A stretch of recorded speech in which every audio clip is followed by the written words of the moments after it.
जब हम इस बात को स्वीकार करेंगे कि मेरे मन के विचारों के लिए मात्र मैं जिम्मेदार हूं, यदि मेरे विचार दुखमय, घृणास्पद, निंदनीय है तो ये मुझसे गलती हो रही है और सुधार मुझे ही करना है, तब जीवन में आत्मोत्थान का मार्ग खुल जाएगा।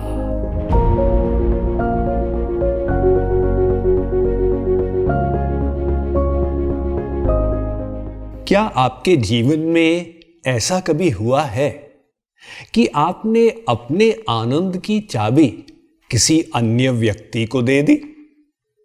यह तब होता है जब आप मन में ये विचार लाते हैं कि दूसरा अपने उस व्यवहार को इस प्रकार से बदले तब ही मैं सुखी हो सकता हूं।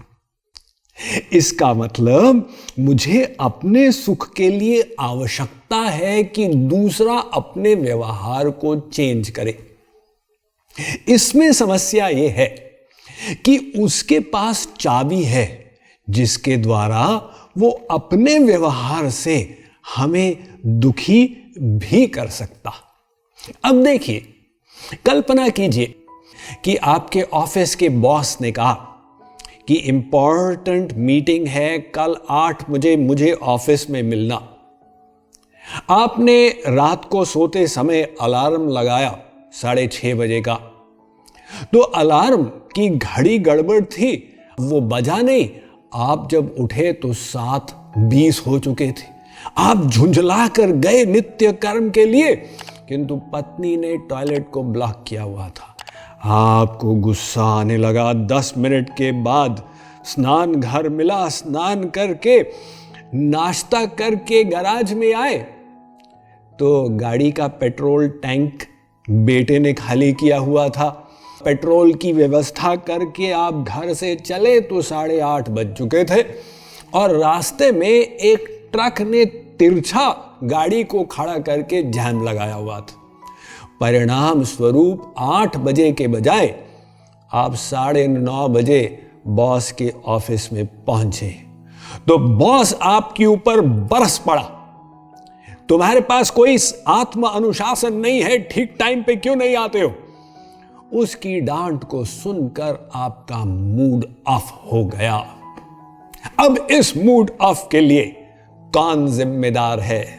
वो घड़ी जो बजी नहीं, या पत्नी जिसने स्नान घर को ब्लॉक किया हुआ था, या बेटा जिसने गाड़ी की पेट्रोल टैंकी को खाली कर दिया था, या ट्रक ड्राइवर जिसने तिरछा गाड़ी लगाकर जैम किया था, या बॉस जिसने आपको डांट लगाई?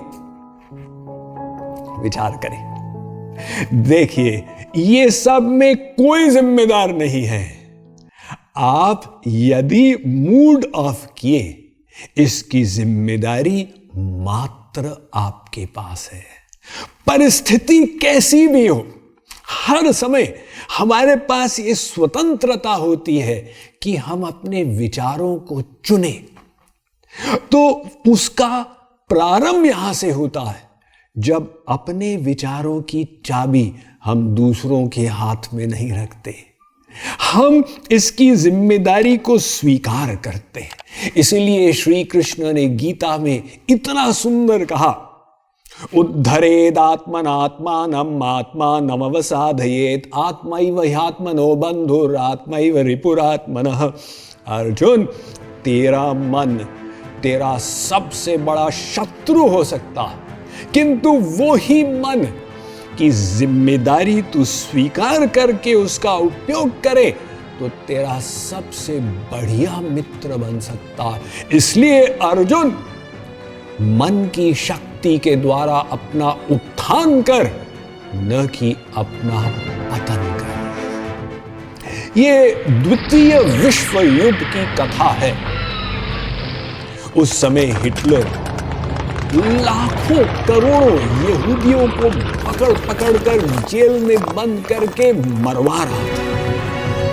तो ऑस्ट्रिया में एक मनोवैज्ञानिक डॉक्टर थे, साइकोलॉजिस्ट विक्टर फ्रैंकल। प्रतिष्ठित डॉक्टर, उनको भी कंसंट्रेशन कैंप में डाल दिया गया, उनके परिवार से उनको पृथक किया गया। उन्होंने वहां की यातनाओं का निरूपण किया। बिना वस्त्रों के उनको वहां ठहराया जाता था। रात को पता नहीं रहता था अगले दिन जीवित रहेंगे कि नहीं रहेंगे। इतनी भयंकर परिस्थिति। लेकिन उस परिस्थिति में विक्टर फ्रैंकल ने अनुभव किया कि उसके पास एक स्वतंत्रता है जिसे कोई नहीं छीन सकता। वो क्या है स्वतंत्रता? अपने विचारों का चयन करना। तो उसने निश्चय किया, मैं खुश रहूंगा। अब कभी पाया जाता था वो हंस रहा है, कभी मुस्कुरा रहा है, कभी आकाश में नजारों का आनंद ले रहा है। बाकी कैदी वहां पर पूछे भी तुम सुखी कैसे हो? जो गार्ड लोग थे जर्मन, वो भी उससे प्रेरणा प्राप्त करने लगे। वो कहता था भाई मेरी इच्छा, मैं सुखी रहूंगा। पश्चात जब युद्ध पूरा हुआ, जर्मनी हारा और उनको वहां से रिहा किया गया, विक्टर फ्रैंकल जाके इजराइल में रहने लगा। उसने एक किताब लिखी, man's search for meaning in life, जिसका अनुवाद विश्व की 29 भाषाओं में हुआ और उसको अनेक ऑनररी डॉक्टरेट्स मिले। तो उसने अपने स्वयं की अनुभूति से सिद्ध किया कि देखो, कठिन परिस्थिति सबके जीवन में आती है, लेकिन दुखी रहना इसकी कोई आवश्यकता नहीं होती है।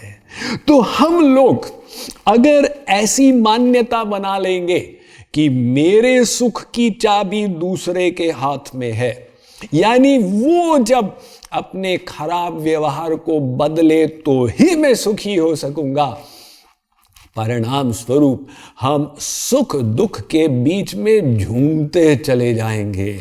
और जब हम इस बात को स्वीकार करेंगे कि मेरे मन के विचारों के लिए मात्र मैं जिम्मेदार हूं, यदि मेरे विचार दुखमय, घृणास्पद, निंदनीय है तो ये मुझसे गलती हो रही है और सुधार मुझे ही करना है, तब जीवन में आत्मोत्थान का मार्ग खुल जाएगा।